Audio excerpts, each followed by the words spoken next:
끝나지 않은 가습기 살균제 참사. 사회적 참사 특별조사위원회가 가습기 살균제 진상규명 청문회를 시작했습니다. 오늘부터 이틀 동안 80여 명의 증인으로부터 참사 경위 또 대응 과정의 문제점 등을 밝힐 예정인데요. 청문회 첫날인 오늘 현장을 취재한 김성훈 기자와 자세히 짚어보겠습니다. 김 기자, 오늘 진상조사위에서 새롭게 밝혀진 내용이 좀 있나요? 네, 오늘 청문회에서 사회적 참사 특별조사위원회는 가습기 살균제 사태에 책임이 있는 SK케미칼과 애경산업이 지난 2017년 상황 수습을 위한 협의체를 만들었다고 밝혔습니다. 특조위가 공개한 내부 회의록에는 두 기업이 검찰과 공정거래위원회의 내부 동향과 환경부의 시험 진행 상황 등을 공유한 정황이 담겼습니다. 또 피해자 구제를 위한 특별법 개정안의 입법을 막기 위해 정계와 언론의 압력을 가하려 했다는 의혹도 제기했습니다. 이에 대해 두 기업의 전 현직 임원들은 모른다거나 혹은 보고받은 바 없다고 답했습니다.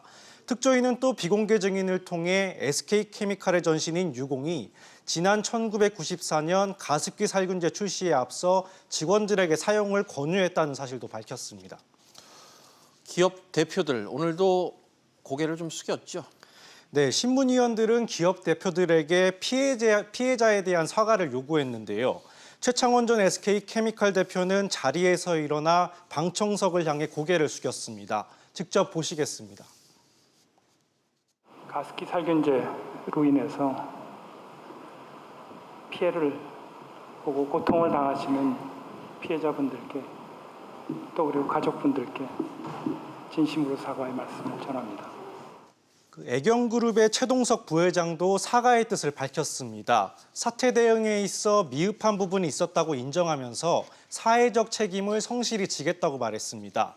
그러나 재판이 진행 중이라는 이유로 구체적인 피해 보상 방안을 밝히지 않아 방청석에서 야유가 나오기도 했습니다. 증인신문에 앞서 피해자들은 진술을 통해 기업과 정부에 대한 책임 있는 행동을 요구했는데요. 한 피해자는 호흡기를 단 부인과 함께 나와 피해자는 있는데 가해자는 없다고 하소연했습니다. 직접 들어보시겠습니다.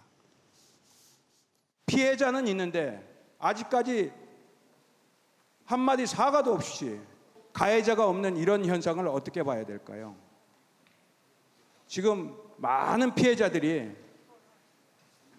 울분에 차 있지 않습니까? 김 기자, 내일도 청문회가 좀 이어지죠? 네, 내일도 기업과 정부에 대한 질의가 예정돼 있는데요. 오전에는 옥시 레키펜키저와 LG생활건강을 대상으로 안정성 검토가 충분히 이루어졌는지 또 대응 과정에 문제가 없었는지 등에 대해 초점이 맞춰질 것으로 보입니다. 오후에는 환경부와 국방부, 질병관리본부를 대상으로 질의가 이어지는데요. 앞서 지난 19일 특조위는 군부대에서도 800개 이상의 가습기 살균제의 사용 사실을 확인했다고 밝혔는데 이와 관련한 집중적인 추궁이 이어질 것으로 예상됩니다. 네, 김 기자 잘 들었습니다.